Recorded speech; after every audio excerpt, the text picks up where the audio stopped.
Yung abiso pampawala ng lamok. Alam mo yung coupon ban? Yung isang, tas bumili ka ng pentel pen. Nagawa ko na yun dati. Tas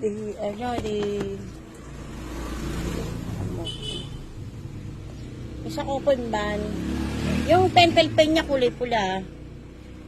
Kulay pula. Para manin lamok.